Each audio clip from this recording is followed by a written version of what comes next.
Jews and Christians usually say that Isaac was the one who Abraham almost sacrificed in the book of Genesis, chapter 22, verse 1 through 19. Muslim tradition, however, maintains that it was Ishmael that was almost sacrificed by Abraham, even though the Quran doesn't say which son was almost sacrificed. And that story is found in the Quran, chapter 37, verse 99 to 112. Uh, now, uh, Now the issue really arises, or some of the Christian apologists to Islam, like Sam Shamoun, etc., will say that the Quran affirms that Isaac was the one to be sacrificed.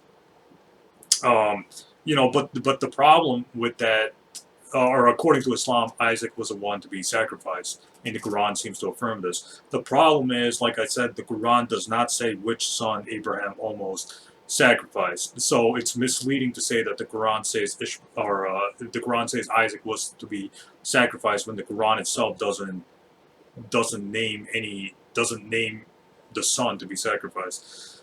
Basically, if we read the history of Al-Tabari says that some 16 authorities or 16 early Muslim scholars from the first two generations say that 16 authorities say Isaac was the one to be sacrificed. However, Al-Tabari also says that 23 early Muslim scholars or 23 early Muslim authorities say Ishmael was the one to be sacrificed, and he gives arguments for both. In the History of Al-Tabari Volume 2, pages 82 to 97, and again, I'll be posting all my references below.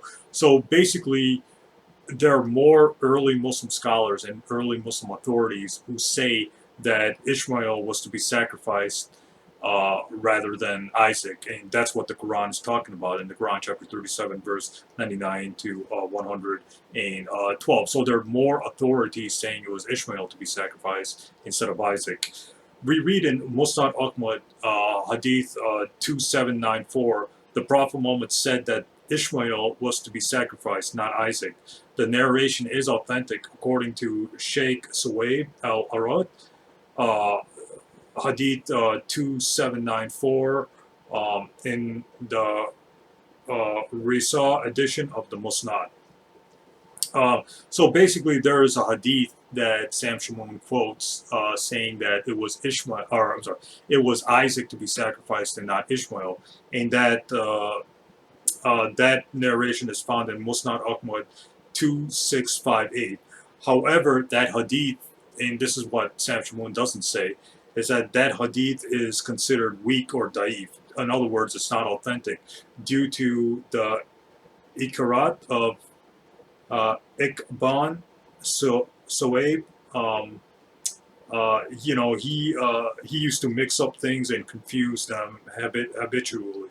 Shaykh Shu'ayb al-Arnaut has graded that hadith that talks about Isaac to be sacrificed instead of Ishmael to be da'if or weak.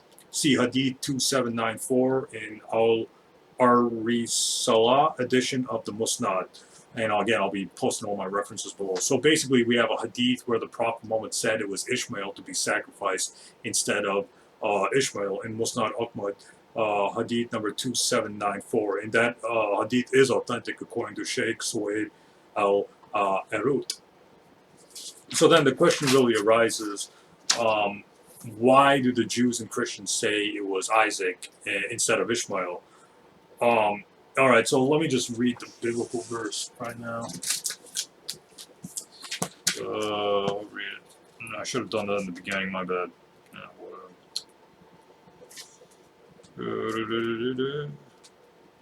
All right, so let me just read the relevant part here.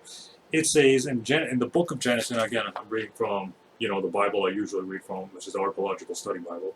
It says in Genesis chapter 22, verses 1 to Genesis chapter 22, verse 1 to 2. It says, "Sometime later God tested Abraham. He said to him, 'Abraham, here I am,' he replied. Then God said, 'Take your son, your only son Isaac, whom you love, and go to the region of Moriah. Sacrifice him there as a burnt offering on one of the mountains. I will tell you about. So the important verses, the book of Genesis, chapter 22, verse 2, where this is the important part. It says, "Then God said, take your son, your only son, Isaac." Now, my question is, according to Genesis chapter 22, uh, verse 2, it says your only son. However, we know that Ishmael was born before Isaac. Thus, Isaac could not be his only son. If God is telling Abraham, take your only son, that means Ishmael was the son, was originally the son to be sacrificed according to the Old Testament times, because it says your only son. Isaac could not be the only son because Ishmael was born a few years before Isaac was born, according to the chronological order of Abraham's life. And of course, Ishmael was born by the concubine Hagar, according to the book of Genesis. So then, the question really arises: then why does the verse say Isaac? In the same verse, Genesis chapter 22, verse 2, it says, "Then God said, take your son, your only son, Isaac." So the Jews and Christians say that that's further proof that it was Isaac to be sacrificed, because the text clearly says Isaac. But the question really arises: is the book of Genesis reliable to begin with? And it isn't. And the facts support the notion that the book of Genesis is not reliable for multiple reasons, or at least it's historically inaccurate, or it's historically unreliable in many reasons. So basically, the book of Genesis is the first book in the Hebrew Bible, the Old Testament, to Christianity. Genesis is a Greek word that means origin.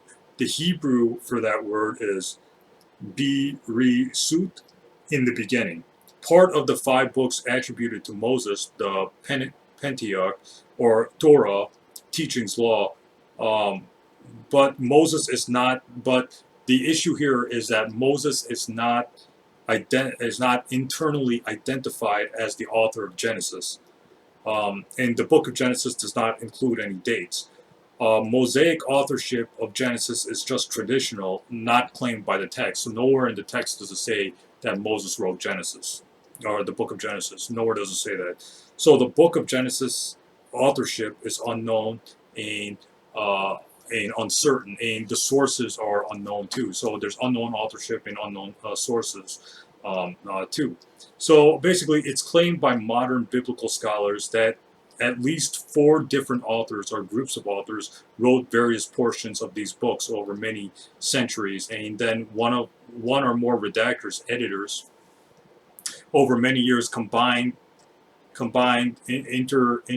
everything together in its present form. For example, one translation of the Bible that was surveyed by me said that it said this in its introduction of the Pentateuch. It says, despite its unity of plan and purpose, the book is a complex work not to be attributed to a single original author. Several sources or literary traditions that the final redactor used in his composition are discernible.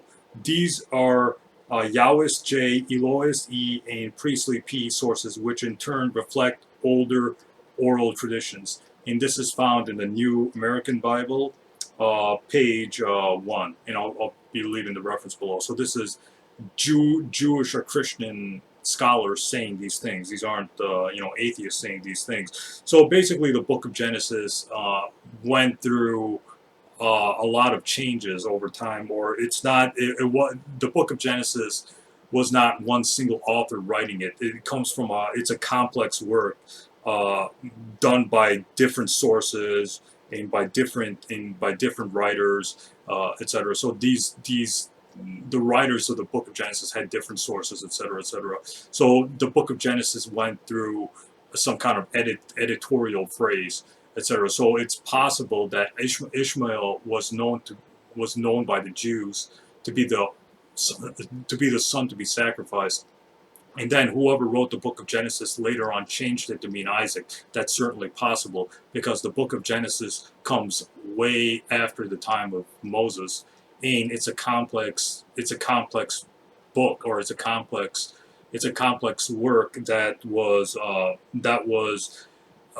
written by different authors in different places with different sources. Some of them could be written sources, some of them could have been oral sources. So maybe it was Ishmael that the Jews knew of, and as time went on, when the Book of Genesis was finally physically written, stories of Ishmael changed to Isaac as time went on. That's certainly a possibility. That keep in mind that the Bible we have. The Bible we have has been edited, it's been changed, it's been altered. Stories have been altered, and if oral tradition changes over time. So if Ishmael was known to the Jews to be the one sacrificed, as time went on, as hundreds of years went on, and the Book of Genesis was finally written down, it could have been. It's very possible that the oral tradition of Ishmael changed to Isaac, and then the writers of the Book of Genesis wrote Isaac instead of Ishmael. That's very possible. So the tradition was altered and changed as time went on, because again, keep in mind that that the Book of Genesis is a complex work, and it can't be attributed to one single author. It was done by different authors who were using different sources, and it came hundreds of years after the death of Abraham and Moses. So, though I'm going to make more videos on the Old Testament, the authorship of the Old Testament, but this clearly shows that people were altering or changing the stories of Abraham as time went on. So it's very possible that it was Ishmael to be sacrificed, and Abraham went to Mecca, and he almost sacrificed Ishmael there, and then later on the story was changed by oral traditions or whatever to favor Isaac in place of Ishmael. And then the location was changed. So instead of Mecca, it was later on changed to the biblical Moriah, which is around which is around Israel, Lebanon, Jordan, or in those areas. When in reality, it was it was in Arabia. Later on, the tradition, as the oral tradition was passed on as the years went on, it could have been changed to the Upper Levant, or the Palestine. The place of Palestine, Jordan, etc. So that's certainly possible. So stay tuned. A lot more videos are up ahead.